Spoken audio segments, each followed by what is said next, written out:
Hello, everyone, and welcome to Conversations in Horror, the podcast. Happy Friday the 13th.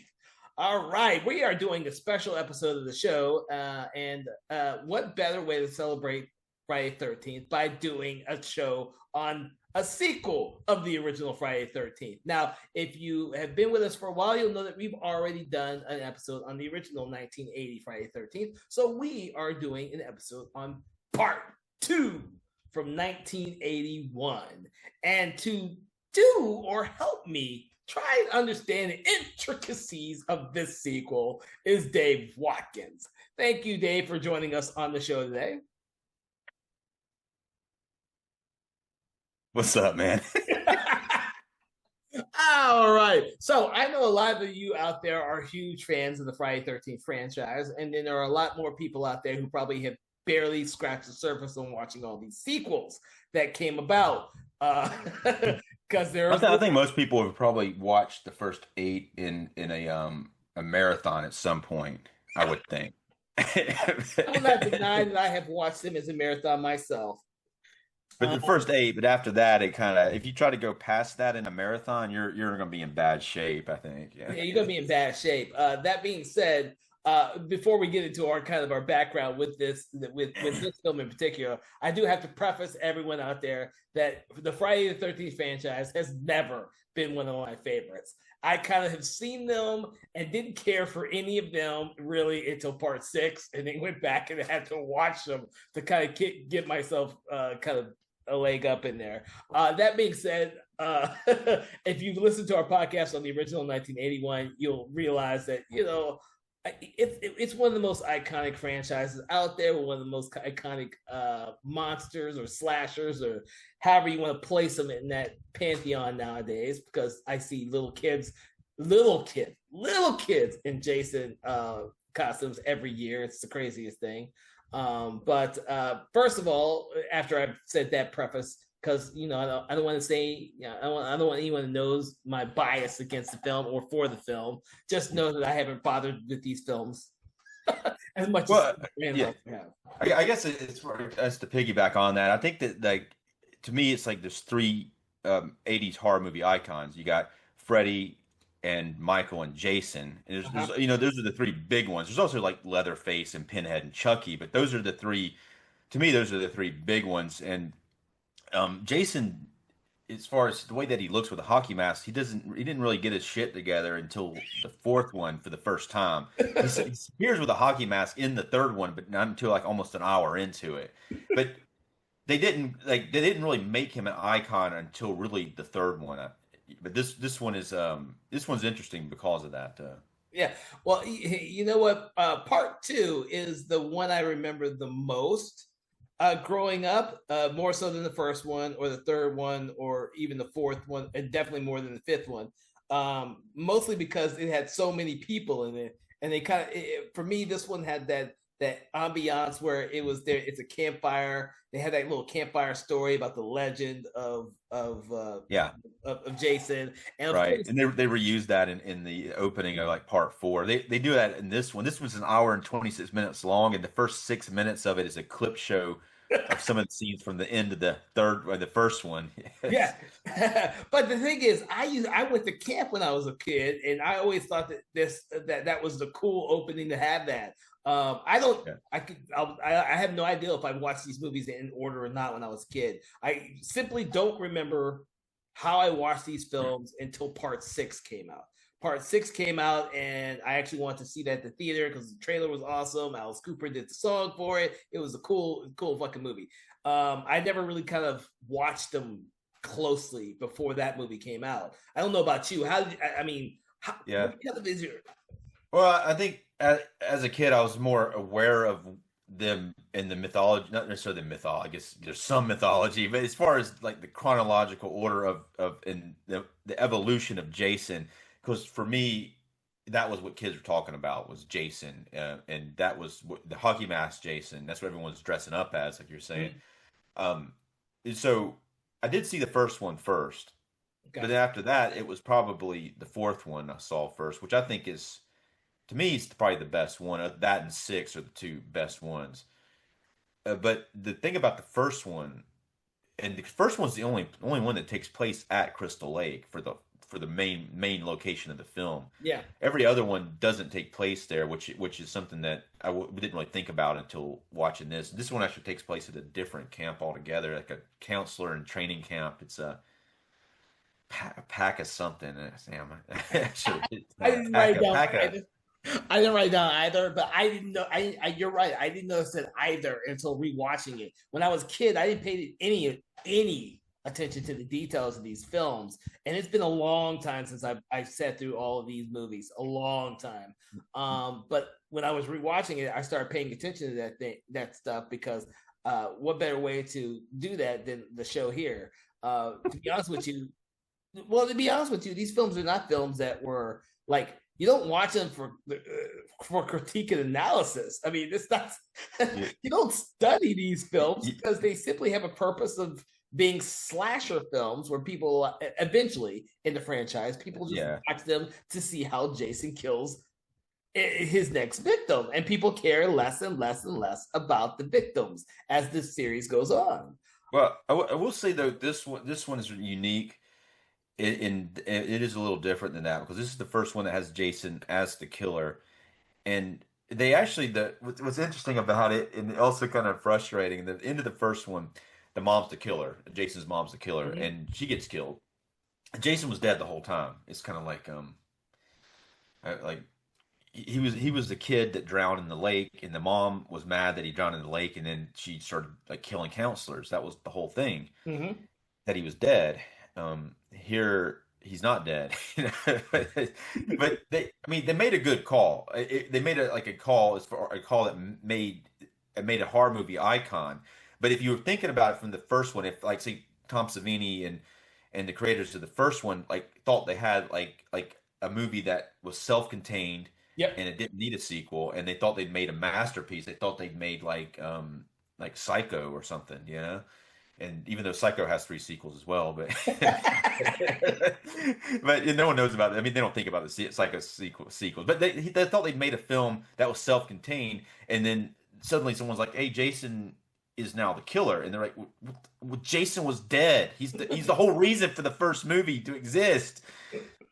But not that I'm a fan of Jason, but I mean I'm okay with them that they did that, but I can see their point of view from that first one. But what makes it interesting is that Jason is now a person who wears a sack over his head, and one eye sack. Now, I'm gonna get slightly off tangent for a second, but you ever seen that movie called The Town That Dreaded Sundown, 1976? Yeah, it's when you see it, that's what that looks like to me. And it's a very similar concept, but I still like the way that the sack looks. It looks pretty scary, really, and it's like a white sack over his head, and then it shows up pretty good at dark. You don't see him very good with a sack over his head until near the end, and then you do see a lot of him on screen for quite some time. Yeah. But getting back to what happens, it makes it interesting in this one because it is kind of an establishment of a new killer, and it is really it is in a way a kind of a remake of the first one, where you have the same thing happen, like new counselors in training, and they're basically some counselors in training, and then their first day, and then they run afoul of Jason, and then he starts picking them off one at a time.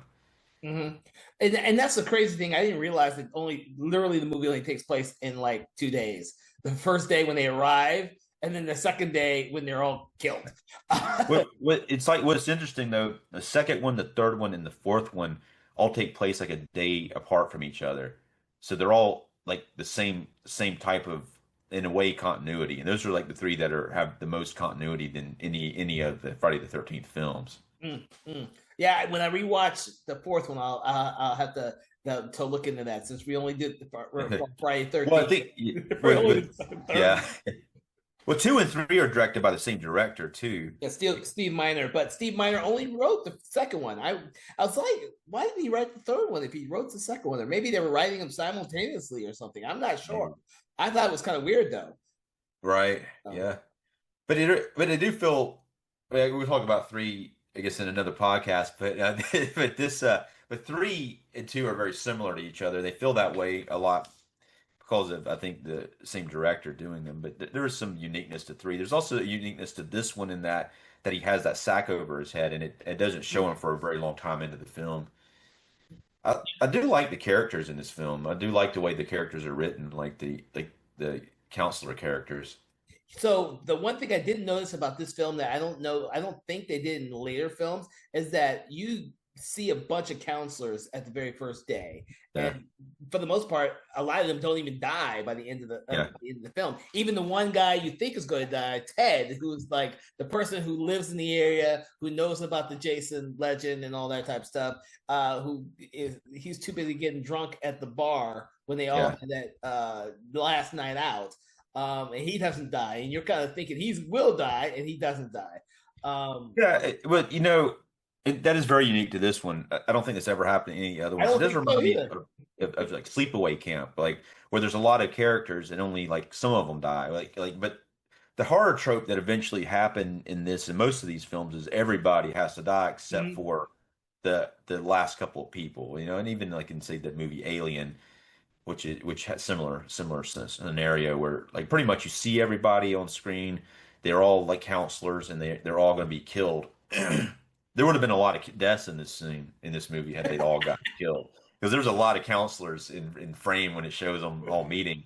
it Yeah, it would end up like Jason Takes Manhattan, where there's so many characters and Jason's killing a new character every 5-10 minutes. As ridiculous as that movie yeah. was, because everybody Yeah, dies. yeah.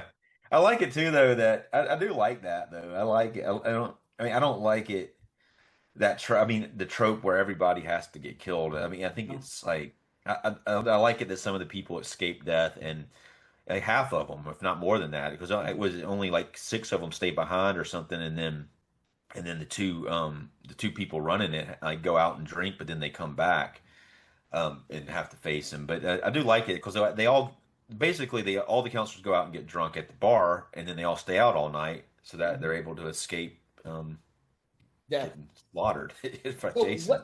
what I did like about this film, and this is I think this is one of the few films that I think one of the other I think maybe part six does this too. I can't remember anymore. When I rewatch them, I'll be able to remember more. But Yeah, this one does a really good job setting up the myth, the kind of like the legend of Jason at the very beginning for anyone who may have never seen the first film. But it also does a really good job on kind of explaining away a lot of the inconsistencies, because they mentioned that Jason must have been growing up as a living in the wild, and then of course you see his shack, that where he keeps his head of his mother yeah, as a shrine. Um, yeah. It's pretty and, cool, though, really, that part.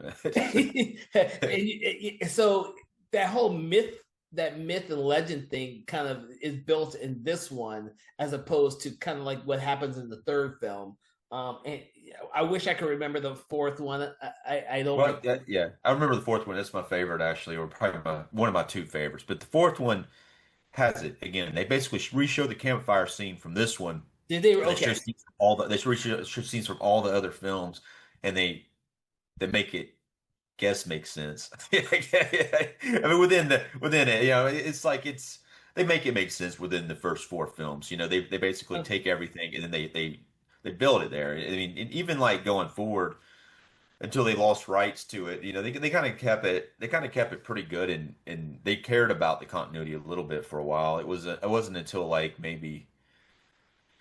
I guess Jason Goes to Manhattan. Maybe it started losing it, but Well, he wasn't yeah. scary by that time. I remember when I came out, he wasn't scary at that time. Yeah, The it was just poster was fun at that scary. point. I mean, it's fun, but the other ones are fun. Like Freddy versus Jason, Jason Goes to Hell, and Jason X. They're just fun at that point. They're just like goofy and silly, and they don't give a shit that much. They actually lost rights to the continuity too. Like New Line lost rights, so they couldn't really keep the continuity because unfortunately. Yeah, well, I think what New Line did like three of the films, but we're getting way ahead of ourselves because I don't think Sean S. Cunningham, who directed the first one, had anything to do with this one. I can't remember if I remember seeing his name on the Yeah. credits or But they still had the rights to the movie at the time. yeah, They could use like scenes from the first film, and yeah, they could reference the mom and all that, and kind of make them all tie together. And they were working on the in that way. Not that there's not that there's anything too deep about it, but at least they could connect it and do and build that myth a little bit. yeah. The great things about old school 80s movies and sequels where they all thought that everything had to connect and continuity was an important issue, unlike nowadays where continuity gets thrown out in franchises because they Yeah. can. Let's Yeah, I mean, reboot it. I think I think the continuity gets thrown out, but they did try. I think they wanted. Sometimes continuity is for a filmmaker going into a sequel. It is a creativity killer because they have to adhere to certain continuity, and sometimes when you lose the continuity, though, you lose the film as well. But it does hurt the creativity because it pigeonholes you into having to follow these rules that were already set in some instances. Mm. Well, thankfully, with this one, they were starting off from scratch by having Jason be the killer and not bringing back his mother, just her head. Uh, Yeah. Which I think that we should go all the way back to the beginning of the movie where a new horror movie trope is born. So yeah. where the actress, the final girl from the first film, has a brief cameo appearance in it, and she Hmm. gets like third billing in the opening credits as well. But she's in it for maybe well, Alice, maybe yeah, Alice, Alice, and she's in it like well, a lot of it's a clip show, but she's in it maybe the first like 8 minutes of the film, but a lot of it's like a flashback to the first film. But yeah. yeah, Well, yeah. Go ahead. no, I was about to say the opening I found hilarious because I don't think I ever noticed that it starts off with a little girl hopscotching and all you do is see her feet, and then she gets called in for by her mother, and she steps out of frame, and immediately Jason steps in the frame, and I'm like, how does this little girl not see some raggedy guy with a sack over his head, like 2 steps next to her? And I'm laughing. I'm already started laughing at the movie because I was like, this is a filmmaking thing and not such a logical thing. Because I'm pretty sure that girl would have saw this guy with a sack over his head, much less No, explain how Jason even found out where Alice lived outside of Crystal Lake. right. And this is like the only time in the franchise that he leaves the area to do this type of shit. I mean, he obviously goes to Manhattan and hell and space later, but in as far, before they did all that, he pretty much stayed around the area of Crystal Lake. He didn't like go all the way to a suburbs to track somebody down. Pre-internet, I guess you know what I think it is. I think he's kind of like can smell like a dog, and he can track her. He was able to track her to where she lives. And he's carrying his dead mother's head with him. I Yeah, that he puts in the refrigerator. yeah, Now that was actually a cool scene, but yeah. it's just a weird when you think about logic. And I guarantee you, I didn't think about this when I was a kid. You think about logic now, it's like, oh my god, this is so hokey and ridiculous. Yeah. I don't know if I ever. I mean, I didn't think it was hokey or ridiculous. I thought it was out of place, even back then, because I always associated Jason with the area, the woods, Camp Crystal Lake, and here he is in a suburban neighborhood, walking down the street, tromping through a mud puddle, and then it's very Michael Myers like, other than It the is.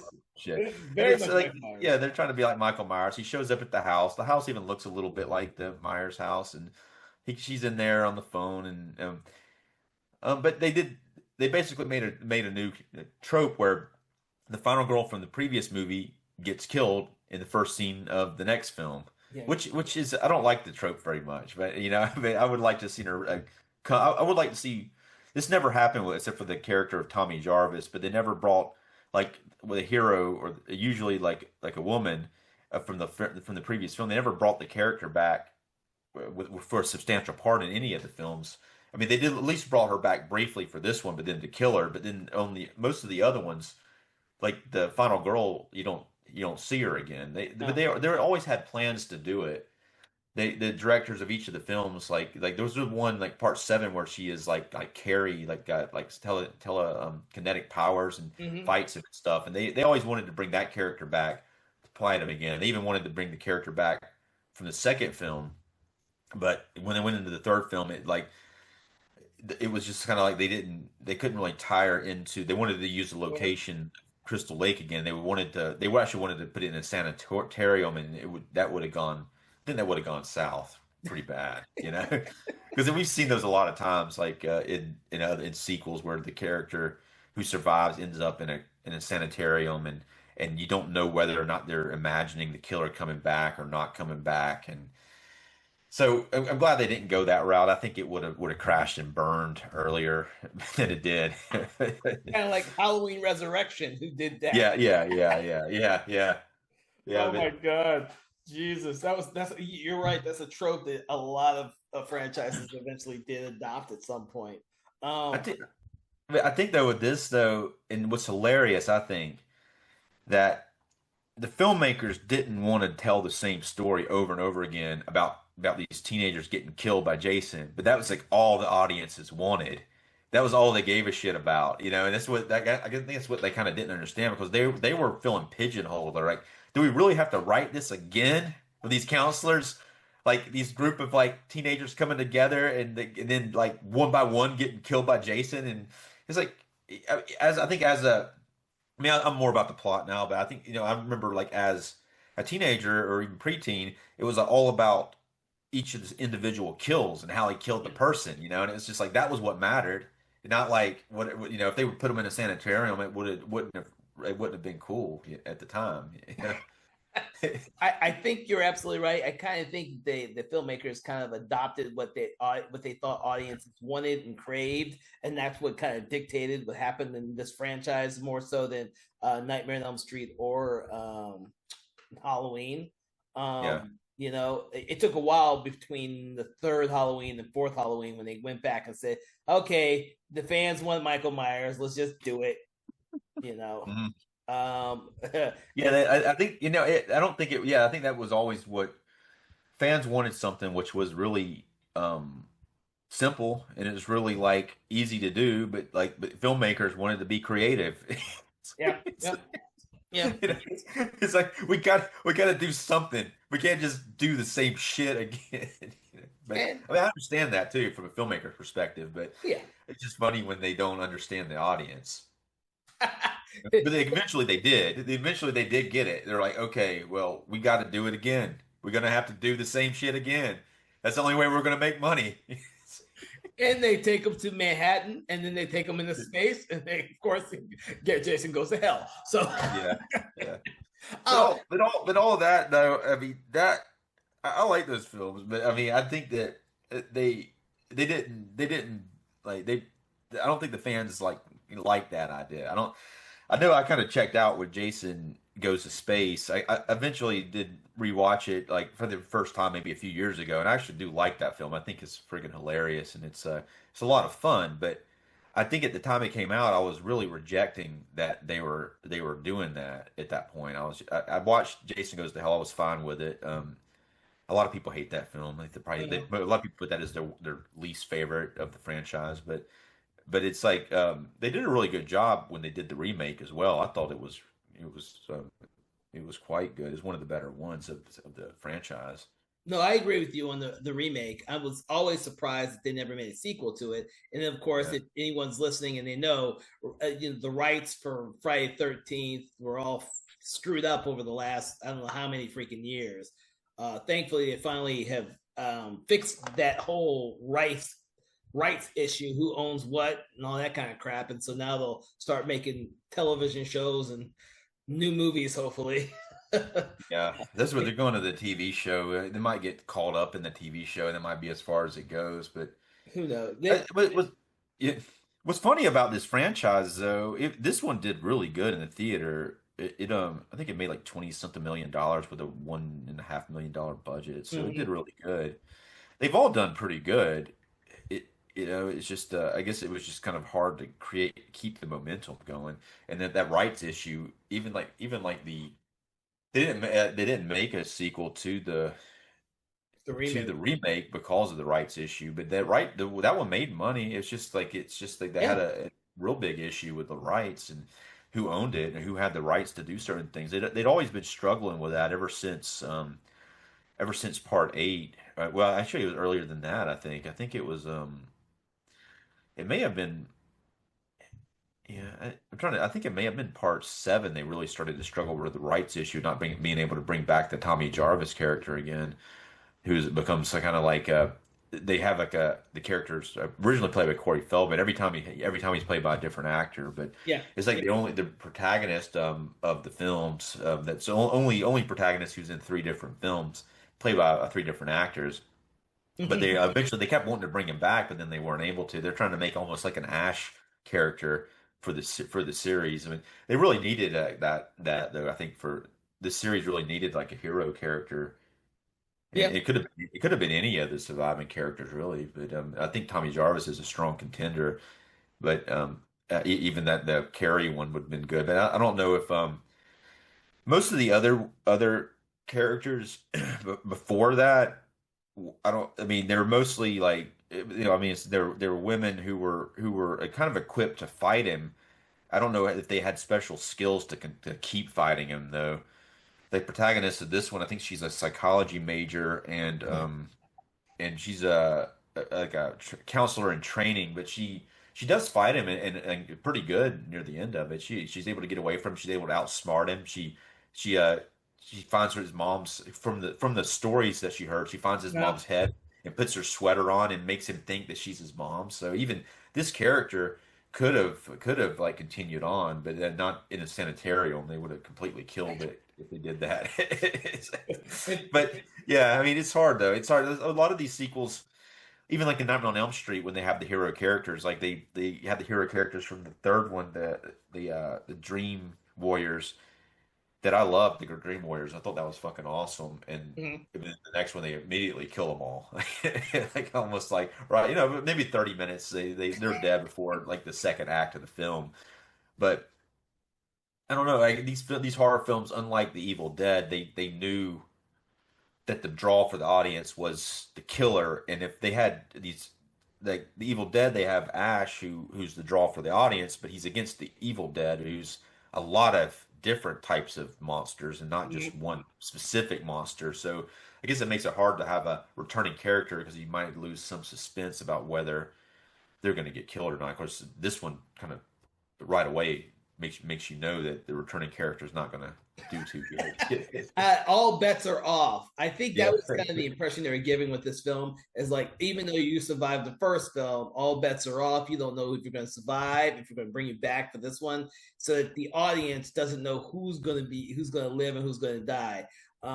Jenny, who's the main one in this film, because she's the smartest one, and she's the one that questions the validity of the myth at the bar when they're all supposed to be taking a break and chilling and drinking. She's the one asking Ted and her friend, the other camp counselor, I can't remember his name, the questions about whether or not Paul, thank you, if the legends could be true, and what if there was someone out there who lived and she's using that psychology major to think about this, which helps her when she decides to dress up in Jason's mother's outfit and trying to psych him out.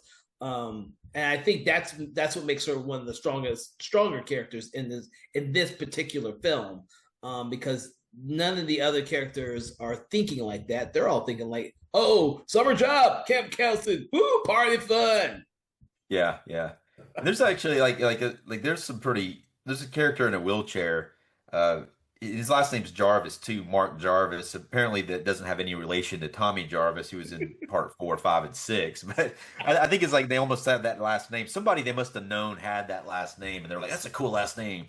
Let's name him Jarvis." But he's in a wheelchair, and it's reminiscent of the Texas Chainsaw Massacre because the guy in the Oh, wheelchair in that, which is but that guy in this film, it's pretty cool in the Texas Chainsaw Massacre too. But he has, to me, I think the best death scene. He's out on the outside of the cabin. Jason comes up behind him. He hits the machete into his head. He's got the machete sticking out of his head, and then he rolls backwards down the stairs. It's an awesome kill there. you mentioned it, and you are absolutely correct. But you know what's missing from most of these, the second and third film, is they're not very gory deaths in Yeah. these films. They don't have that Tom Savini flair from the first Well, film. I was reading about that, and I thought that the same thing. Like it often cuts away just when it could Uh-huh. be getting to the good part, but it's because of the censors. They had to censor a lot of it got censored. They Really? shot more shit. Yeah, there's more. It just didn't make the film. See, I have Like a couple of work print copies of some of the Friday 13th. Like I have a work print copy of part four, part five, and then I yeah, think part seven, which has a yeah, lot more stuff in it. yeah. I've never looked it for like a work print of the second or third one, so I've never seen those. I don't know if it exists or not, but I was reading about it. It says they had to censor some shit. There's like the scene where the two teenagers are having sex and fairly likable though. That girl especially, like it's one of the earlier people that they see, and she's real spunky acting. But they're having sex, and he comes in and he impales them, and it just kind of he goes to do it, and it cuts to the bottom of the bed, and it comes through into the floor, which is I mean that's good enough. But apparently they shot more stuff. It was more gruesome, but they had to cut it out. Uh, okay. Yeah. Yeah, I always like Texas, the original Texas Chainsaw Massacre. I always thought there was more blood in these movies than I actually remembered. And that could be because I just haven't watched them in so long. And Yeah, well, a lot of these I saw on regular television where they were edited, so I always assumed while watching them that I was watching something edited, but a lot of it is already edited to begin with, but they get past the censors of the 1981 at the time oh, to get an R rating. Um, yeah, there's also like this one girl who is got a dog and she wears this first time you see her she's got a Mickey Mouse shirt on and it's like really far up. It's like her I don't know how her boobs aren't popping out of that thing. But she gets another she puts another shirt on and it's like the same cut. It's like and there's she has no bra on. It's and she's supposed to but be getting taken serious, but I think yeah. well, oh shit, I can't remember her name. I wrote it down too because her Yeah. dog that she has to go check search out for, which is hilarious to me. Yeah. Oh my god! But go ahead. Yeah, and she's also friends with like this other one named her name's Vicky. The one that the other girl's name's Vicky. Yeah, Now her Vicky. her name's Terry. The one with the shirt's named Terry, and then she has a friend named Vicky. But the Terry one with the weird shirt almost seems like she could be like bi maybe, or even like a lesbian to me. But the way, especially when she's sitting next to the other girl, like she just seems like she just kind of gives me that vibe a little bit. They don't go into it, but she never see her she is like there's another guy that's kind of trying to hit on her or he's pulling practical jokes on her but she never like tries to like hang out with the guys or really even the girl either there's no true evidence to that I just kind of got that vibe a little bit when I was watching it. You got that vibe now because of the not an '80s vibe, but more of a kind of a current kind of vibe, like in today's world. You would think that, or back then, I just kind of thought that the guy who hits on her was just a sleazy guy, and she just Yeah. wasn't giving him the time of day. Right, and that guy's like a not he's that guy seems fairly charismatic too. The actor playing him, he almost seems like too charismatic to be playing that character. But and he doesn't get a lot of screen time. But he first shows up, you're like, wow, that must be the main character, the way that he looks. Yeah, but Go ahead.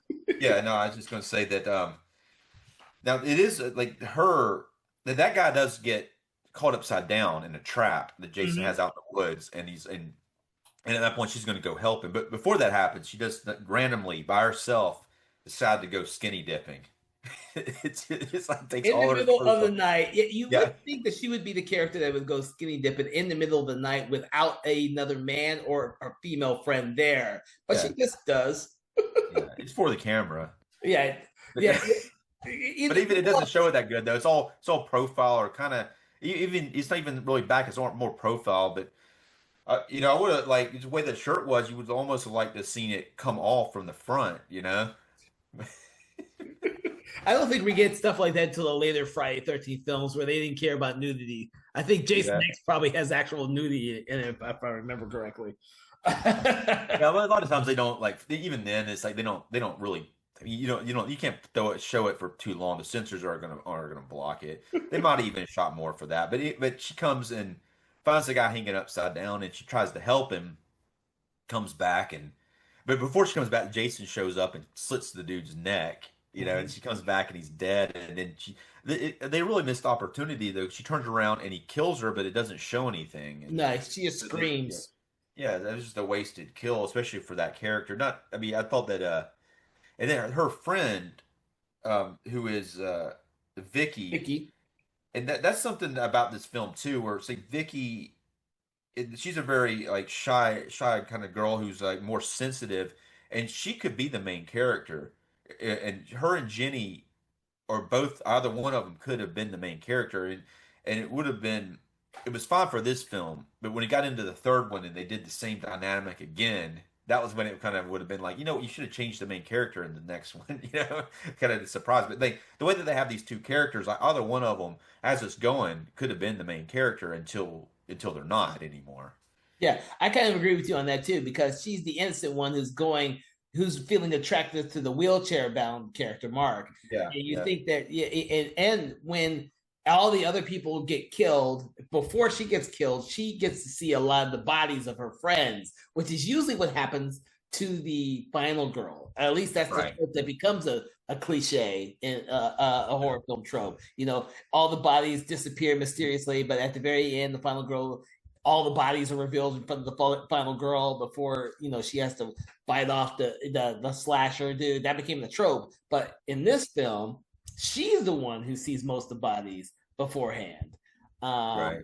And yeah, it makes for a much more interesting thing, because I don't think Jenny sees too many bodies, because she sees the tub full of bloody clothes, which also doesn't make any sense. What is the fuck is Jason putting bloody clothes in the freaking tub for?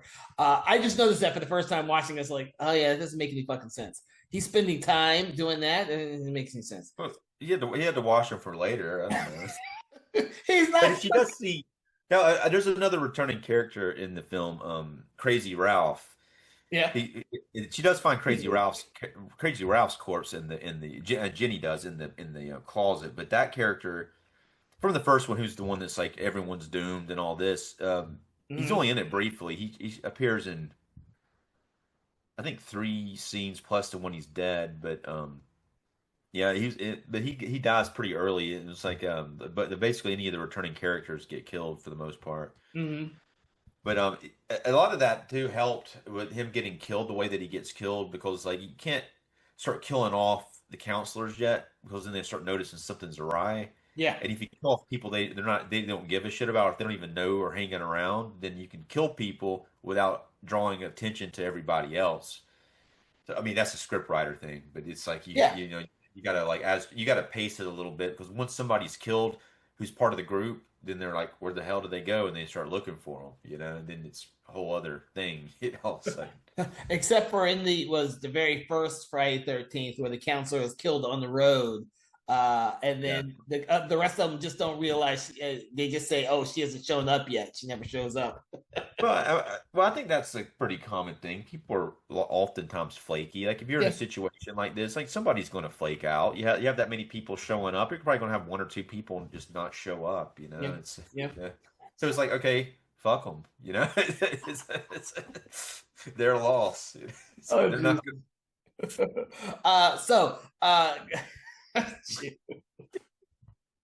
oh my god. I'm thinking about some of the other aspects of the film, because we're doing a good job of skipping through and kind of bringing stuff from other sequels into this one, because this is the film where Jason does not have his mask yet. The iconic Right. mask is not there. He's in a sack mask.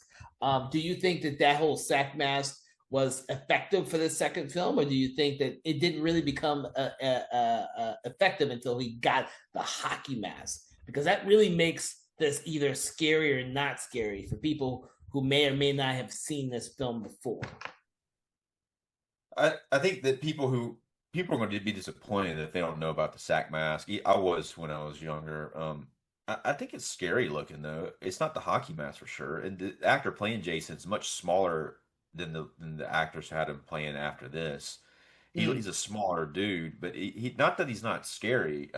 I think there's a lot of scenes near the end of this where he's chasing the main characters. These like pretty cool scenes where she goes into the woods and she's trying to hide from him, and he runs through the woods, and you just it's like very It's very, I mean, it's very intense, really, all that stuff to me. If you think about it in the right sort of mind, you could think about it and watch it and think it's cheesy, you don't believe it. But if you're thinking about that sort of thing actually happening, and I think it's pretty effective for the most part. It's a little disappointing for if you're expecting the hockey mask, but I think it's still pretty cool. The pitchfork's cool. And then he's got the pitchfork, he's got the axe.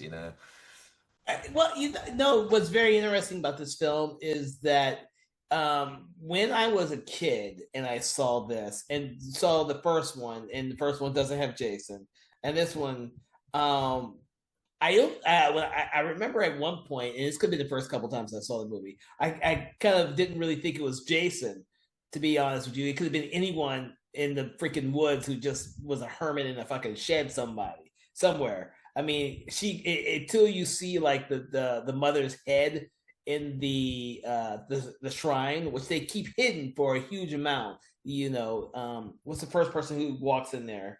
It's a cop. The cop The goes cop. in there. The That's cop a pretty goes, cool death scene too. He takes a hammer and he puts it into the back of the dude's head. It's just yeah. pretty cool. So the cop sees something, but the audience doesn't know what it is yet. I remember being really shocked the first time I saw it. It's kind of like when you watch part 5 when you realize it's not Jason. It's one of those type of things.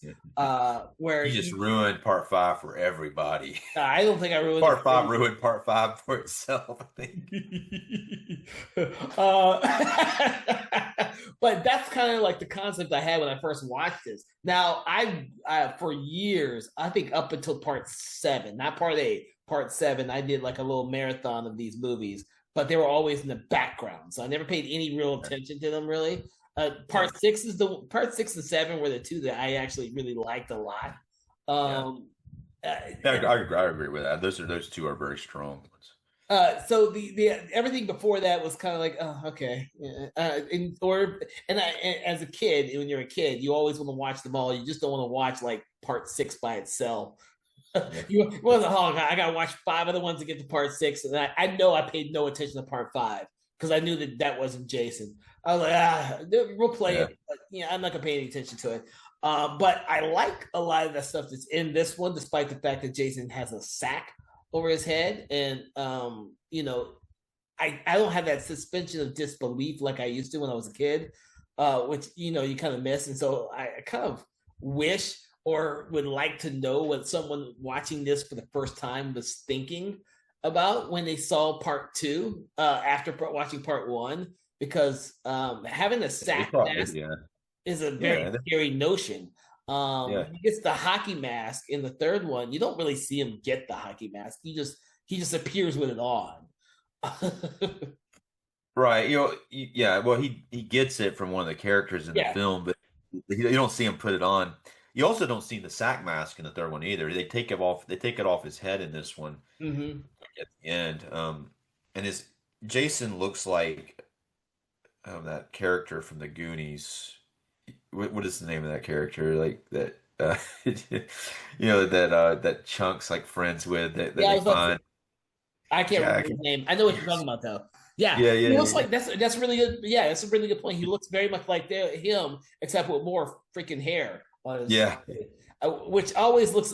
I wish they just kept the sack on him the entire time.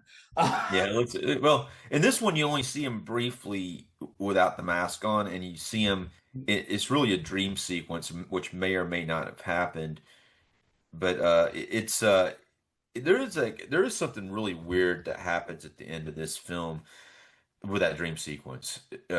So it's like it's kind of like you don't know exactly what happened. It happens at the end of this film. It's kind of hard to tell what happens. Mm-hmm. Which I think I should I meant to throw this out there, but like in part 5, they kind of did the sanitarium one with part 5. That was their sanitarium. Like, okay, we're gonna do it now because Tommy Jarvis is in the sanitarium It's crazy. house. And, but the way that this goes after the final girl, at one point Jason fights the guy Paul. Paul who's the main dude at the camp, and it's her boyfriend, and he fights him, and you don't see him get killed, but then he shows back up and saves her at the end, and then he brings her out of the house. He brings her into another cabin, and then the dog shows up, and the dog is killed earlier, which that's pretty messed up. He kills the dog, the little cute foo dog. It's like kills the shit out of it.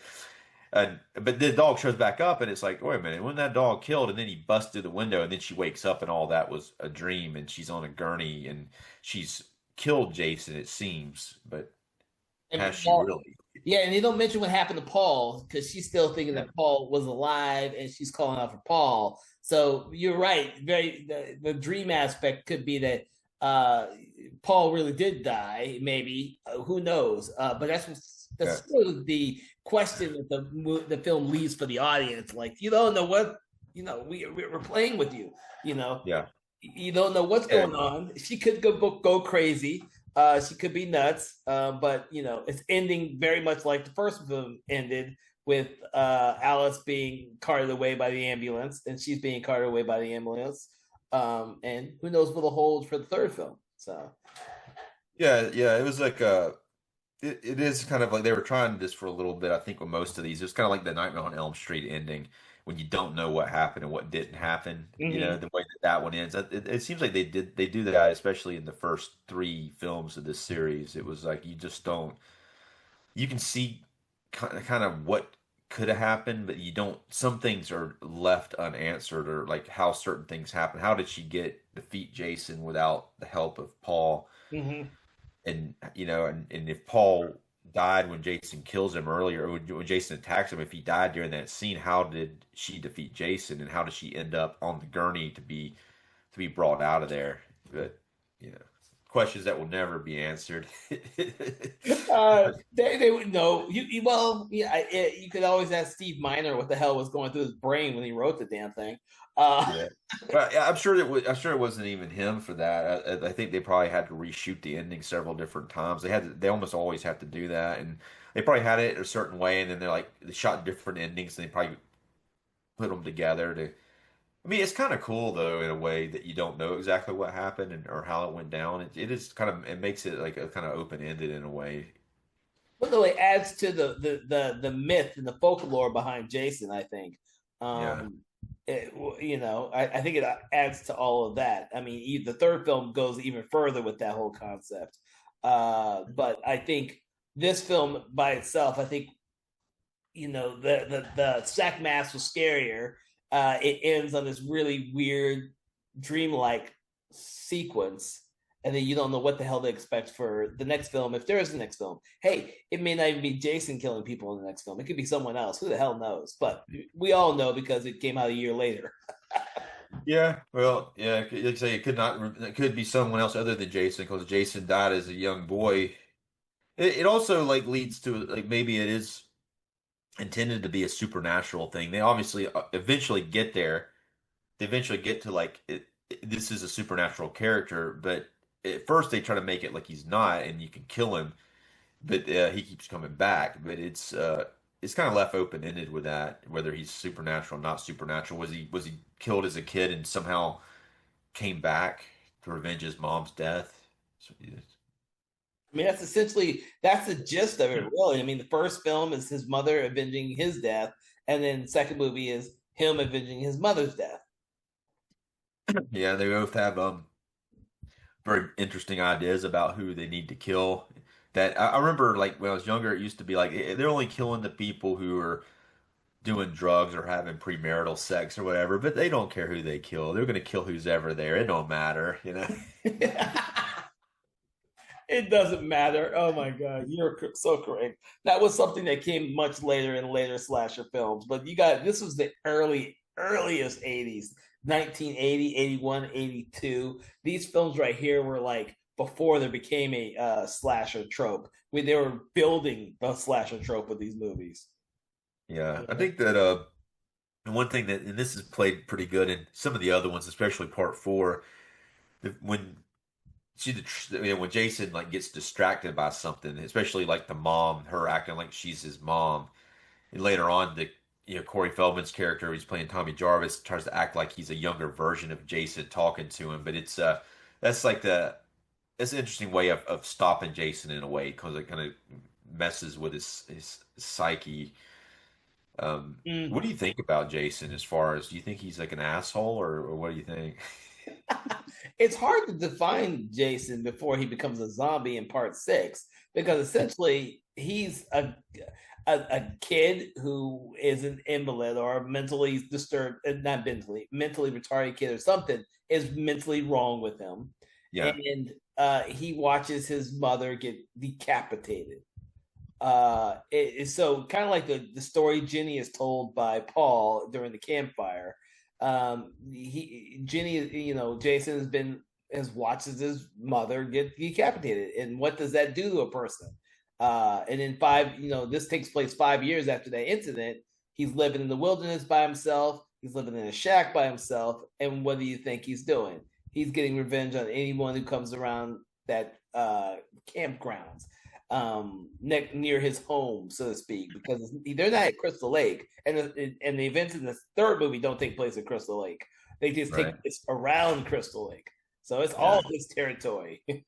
Yeah, and it's been 5 years since the events of the first one, most of this, so it's he's been hanging out in the cabin, checking out his mom's head, you know. Yeah, it's a little disturbing.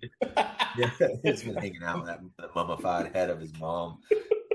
Oh, There's like the last shot of the film when it cuts back to the cabin, not the cabin, his like shack, and it's got the close up of the mom's head, and it kind of goes in on it, and it looks like, to me, it almost looks like the eyes are about to open, but then they don't. But I've always thought the eyes were about to shoot open to change like everything. That freaking mummified head's like still alive, you know? oh my God! If it was to be remade nowadays like that, it probably would. I actually don't remember in the remake if we actually see uh Pamela Voorhees' head again. Yeah. There's a pretty cool scene. I don't think you do, but I think there's a pretty cool scene at the beginning though, where it actually shows the mom's death from that Hmm. happens in the first film, like a flashback, and it shows Jason as a young boy with her. Yeah, I don't think you do see her head in that one. I don't think he's got a shrine of it. He should have though. And that's Yeah. what I was about to say. You should have. That would make it Yeah. much more interesting. I will Right. say this though. There are, and this is for all the real geeks out there who follow Friday 13th. And for a while, I did as well. There are some amazing novelizations and books out there that continue more stories about Friday 13th, as well as comic book series out there that continue this. And then they do prequels to Pamela Voorhees when she was still alive and how Jason was when he was a little kid. Some of those stories are very interesting and fill in the gaps of some of what happened in the movies. Uh, and I read those when they originally came out, so that's like 15 years ago. So it'd be interesting to revisit those now that I'm revisiting the films to kind of put together the entire story. Because, like I said, I That's was what, never a huge fan of Friday right. 13th. Yeah, that show's supposed to cover that too. It's supposed to be a prequel that takes place Mhm. in that. It'll be like the Bates Motel prequel, probably. You see that? Yeah, that's what I'm thinking it's going to be like. But Which that was really solid though. But it'll probably be like that shit because you got the mom already. You got the mom's the main character in both of them. You know, so, yeah, but Jason's not Jason. Jason's a little kid for the most part of it. Until at some point when Jason drowns, or in theory almost drowns, or however they play that off. And then of yeah. course you have, are we gonna wait years before we see Jason, or are they gonna do a time jump, or are they just not gonna deal with it? Uh uh, Yeah, I guess. Yeah, I'm not. I wish they would just made more movies, but I guess we'll see what happens with it. You know, it'd be nice to see if they did that as a movie instead of a show too. If they just did a movie about it, you know, and then did a sequel to like Jason X after that.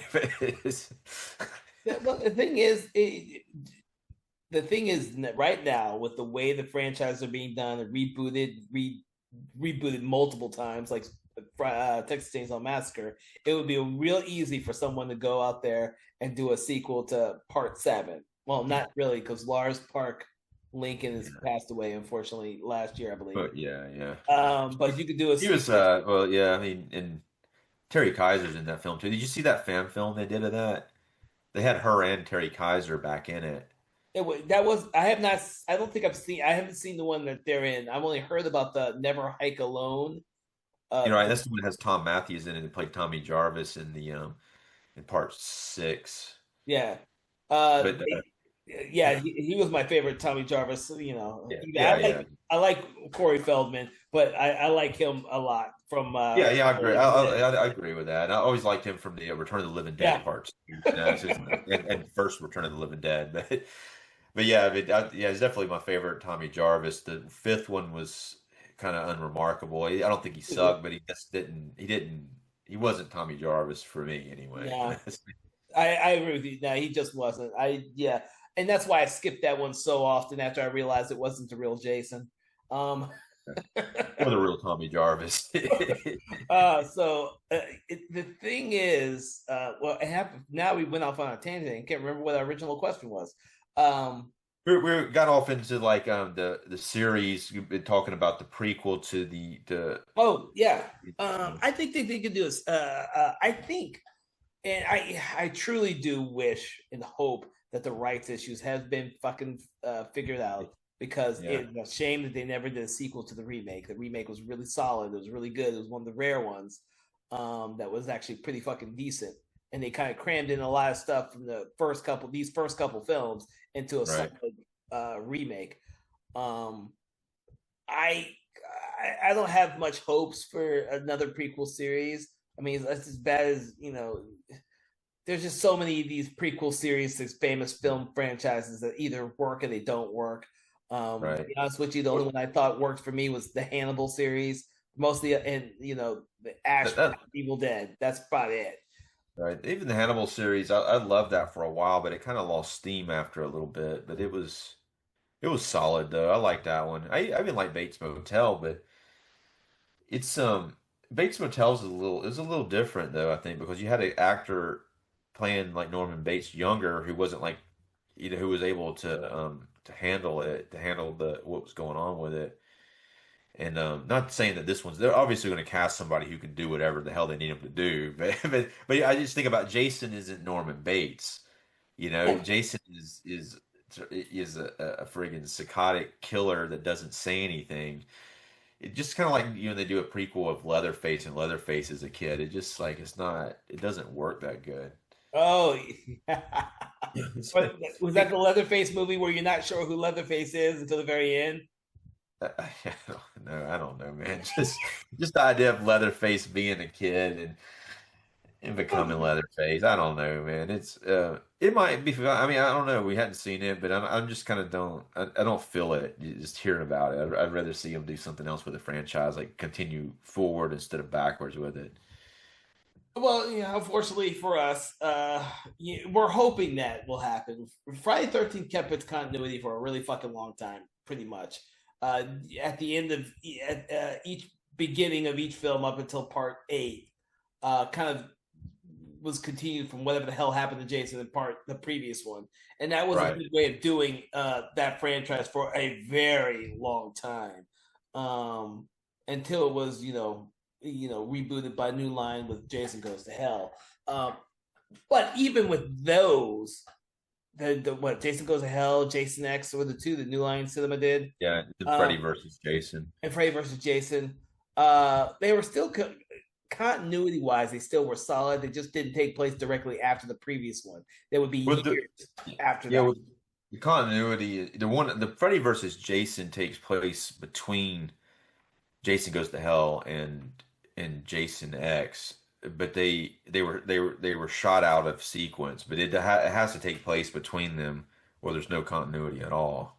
Oh well, Jason X is in the future, so Yeah, right. So it's, I mean, like it gets to a certain point. Like I think the most hilarious one we talked about it before is the Leprechaun didn't give one shit about continuity. It's that's right. We did. to the point that to me, I think it's a different Leprechaun in every film. It's a different But level of film. yeah, but this one, yeah, I mean, they kind of got to that point, and they were doing very high concepts all of a sudden. They Yeah, got out of Crystal Lake, and they were spending a lot more money on the sets and the action sequences, more supernatural, more crazy shit. Yeah, yeah. and it was just a lot different scenario. It was a lot different. Where these are like build up a suspense, slow kind of build, like you're giving people what they want, seeing people get killed as it goes on, but then it becomes slow build of people getting killed more and more and more, and suddenly you got one person fighting him at the end, and it was usually took place in a cabin or around a lake, so everything was pretty like. I mean, there was a section of the third one which was in 3D, which cost a lot of money, but most of them were didn't cost that much to make them. No, no. Um, so and we're coming to the end of this one because we have lots more to talk about when it comes to Friday the 13th. But one of the things that is effective, in my opinion, with these earlier films is that from the 80s perspective and the fact that the slasher genre took over the 80s, this film in particular, more so than some of the other ones that came afterwards, was creating what would define what the slasher genre would become. I do think that anyone who's wanting to kind of take a look at kind of the evolution of slasher films needs to watch how it progressed from Friday the 13th Part 1 to Part 2 to Part 3, because those three in particular, they're all three of them are different in a different way. The first one, the mother was the killer. The second one, we see Jason, but he hasn't become the icon that he actually will eventually become. And by the third one, he becomes this icon that is also fan service as well, and audience service. And that's essentially what becomes with a lot of the later slasher films later on in the 80s. They're all trying to create an icon of some types. Yeah. Horror franchise it is like what they're trying to create with every slasher film that comes out after that point. I think these three films in particular kind of showcase that evolution because they were so early in the 80s before there were.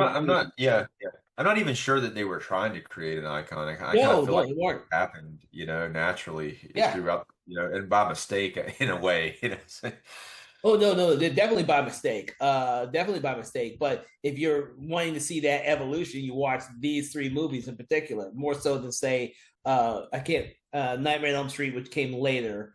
And I can't Halloween. Halloween was before this, Yeah, 1978. 78. Halloween kind of started the whole thing, but Halloween had their shit together from day one. They had Michael Myers as he pretty much appears for the most part. I mean, his mask changes a little bit, but everything about him was kind of already there. Yeah, yeah. And then of course, the second film was this hodgepodge of creative decisions made due to studio interference and stuff like that. And then of course the third film had nothing to do with Michael Myers whatsoever. Right? So Yeah. you couldn't look at those films and kind of see you couldn't look at those and see the evolution kind of the slasher film genre. And a lot of people from the 80s like to see that. We all know the 80s were dominated by slasher movies. There were other horror films that were released during this time, of course. But what became the defining genre of the 80s was the slasher genre. There's Yeah, sure. a Yeah, million of certainly. them. Yeah, and Nightmare on Elm Street, though, it kind of took it to like it was almost like a monster movie and slasher movie combined, and it's a lot more intricate than the other ones, in my opinion. Oh And yeah. it's there's I mean that's probably what my of them, that's probably my more the one I go to more, is more my, Really? favorite of. I Uh, haven't until we what 80 so Nightmare on Elm Street was 84. And Wes Craven, I think Wes Craven was just a brilliant writer to begin with, and he always wanted to tell really much more creative stuff than what most people would give him credit for. Because yeah, I did a rewatch of that for another podcast episode, and I was like, wow, right. this is a much smarter film than I remembered it being. Yeah, yeah, Um, especially that first one is really good. That yeah, the it's first really one. good. And the thing is, unfortunately for me, I was growing up in the 80s, so I didn't pay attention to all these details about really well written shit. I was like most people back then, I was like, ooh, death, lots of people dying. Yeah. Cool. That's all I needed. That one's gruesome though. In comparison to these Friday the 13th, that Nightmare on Elm Street, like they must have gotten to that point in 1984 where it was okay to show more stuff all of a sudden briefly. Yeah, Because it briefly. was yeah, because it was like a lot more gruesome than I think about that in like RoboCop. RoboCop is friggin' really gruesome. Is that 88 or 89? Or 88, or is that what it is? That far into it? Yeah, yeah, probably. That RoboCop's hardcore though, as far as the violence in Oh it. yeah.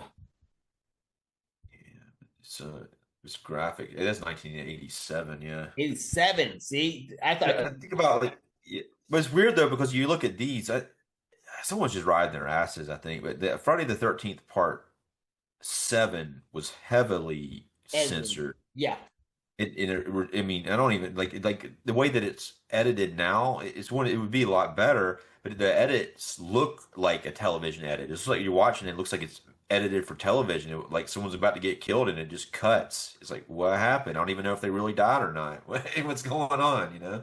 yeah, I have to look at my work print again. I got my work print maybe 8, 9 years ago, and I haven't seen it since then.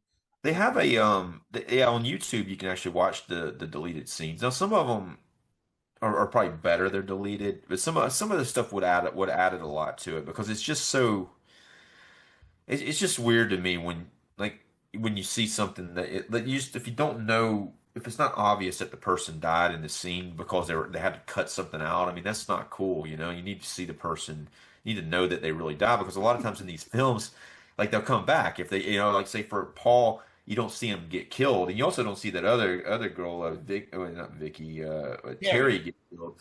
But the Terry doesn't come back. You never see her body, I don't think. But then like Paul, he looks like he gets jumped on and he fights wrestles Jason. But you don't see him get killed, and then he shows back up later. But that may or may not have been in dreams. But but usually when you see somebody and you don't see them get killed all the way gruesomely, and you don't see their eyes open or just in there bleeding and they're done, then you think, okay, that person might just pop back up again. Hmm, good point. I didn't think about That's that. yeah, that's, you know, Okay. man. So yeah, 1988. The New Blood was 1988, but somebody was just all up on him for that. Especially with RoboCop got away with it, what it got away with. Yeah. They're going to censor Friday the 13th 7. Just because they didn't like a slasher film. They like slasher films. Horror films got bad rap in the late '80s, dude. They got a bad rap. Yeah, And it wasn't just Friday 13th. There was a lot of them where the censors took just and yeah, yeah, because they were low budget and didn't have a huge studio backing them and going in there and fighting the censors, they just said whatever, we'll just cut it. And yeah, yeah. Yeah, they had. I mean, they had no choice, and a lot of it's unfair in a way. But even now, I think they have to deal with it some, but at least they like you don't feel like now I think they shoot it in a way so that if they have to cut stuff that it looks like a complete movie and not like something missing from it. yeah, yeah. So, all right. So, do you have any final words about Friday the 13th Part Two? I don't have anything else at this point. No. All right, everyone out there listening, we usually rate the films between 1 and 5 stars, one being poor and 5 stars being amazingly excellent. Where on the spectrum, Dave, do you put Friday 13th Part 2? I put it about 3.5 stars on this one. I would have rated it a lot lower, I think, earlier in my life, because Jason doesn't have the hockey mask on. But I think it's strong as far as it is the second film. It does copy a little bit of the format of the first one, but it does add new stuff to it, and it's also quite suspenseful as it goes on. And I do like the final girl, Jenny, is pretty strong character in the film. Yeah, I'm going to give this movie a 3. My opinion of this hasn't really changed all that much. As of the final girls for like the first 3 movies, Jenny was always my favorite. And the third film being the weakest for me. I like Jenny the most out of all these films, and I like the whole setup. I've always liked the setup of them doing the little campfire and then telling the myth and legend of Jason. Yeah, yeah, I've always cool loved that scene. aspect of the Yeah, movie. I have a lot less fond memories of the third one. And the first one I've seen enough to mostly because Tom Savini did the amazing effects for. And of course, Kevin Bacon dies in it. Kevin Bacon's always been one of my favorite actors. Stuff like yeah. that. Guys, way too early in that film, though. It'd been better if he was in it more. Back then, he was a new actor, and Yeah, he was a rough and tumble new actor. So it's yeah, okay if he dies early. He still has one of the better death scenes Yeah, he does. Yeah. All right. So with that, we're going to end this episode of Conversations in Horror, which highlights Friday the 13th Part 2, which is part of our Friday the 13th celebration this year. We hope that you enjoyed this and you will seek out some of our previous episodes and also check out our sister podcast, Conversations in 4Color, which is on graphic novels, manga, and comic books. It is our Patreon exclusive one, so you'll have to be a subscriber to listen to that one. Make sure to like, follow, subscribe, do that thing you do with your favorite podcast, because this podcast is on all your favorite podcast apps, Spotify, and YouTube. From everyone here at Something Wicked Entertainment, we want to thank you, Dave, for joining us this week, and we want to thank you all out there listening to our podcast, and we hope that you will continue to do so. Enjoy the rest of your Friday the 13th. Conversations in Horror is a Broken Lighthouse Pictures production, written, produced, and directed by Kevin L. Powers, executive producer Kelly A. Inoka.